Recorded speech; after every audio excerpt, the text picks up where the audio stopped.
Welcome to Work Zest. Today I want to talk to you about why I try to bring an element of play into everything that I do. I think about this as having a playful mindset. If we take a second to think about how most people think of play and what we contrast it with work. But work in the way where it's not fun, where we don't want to do it, where it's hard and not engaging. And that's really what Work Zest is all about, undoing that for your work environment. So what lessons does play have to offer us? The way that I define play really comes from two sources. The first is a book called Homo Ludens, which means man the player. In this book, a cultural anthropologist was making the case that play is an essential element of culture, and that we see it in a lot of different things.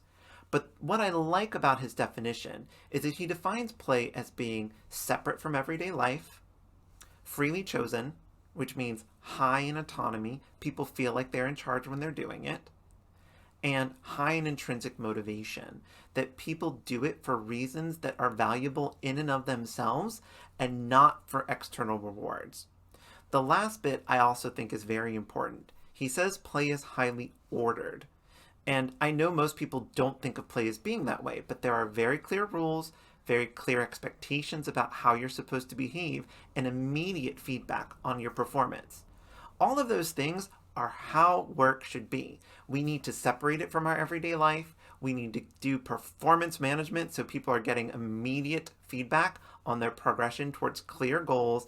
And we really want to stimulate feelings of autonomy and tap into intrinsic motivation to get the most of our employees. The other inspiration that I draw from is Maslow. Maslow was a psychologist who talked about hierarchy of needs. You have probably heard of him. But one of the things I really loved is he defined these things called being values. Things where you can just always have more, where you can never get enough. And one of them was playfulness.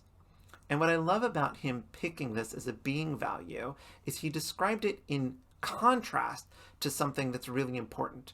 Someone who has no playfulness in their life is humorlessness. We really want to avoid being humorless. We want to make sure that we don't take ourselves or our experiences too seriously. And the benefit of this is that it allows us to experiment. So the last thing that I really think about when I talk about something being playful is that there is a scientific element to it. You are investigating and you are willing to make changes, to accept failure, and find a better way of doing things. I hope that this inspired you to think a little bit differently about how you can incorporate play into the things that you do. It's not about fun. It's not about gamification.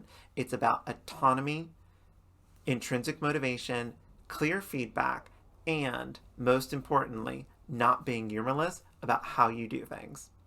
I look forward to talking to you soon, and I hope if this inspired you, you will leave a comment below. Bye.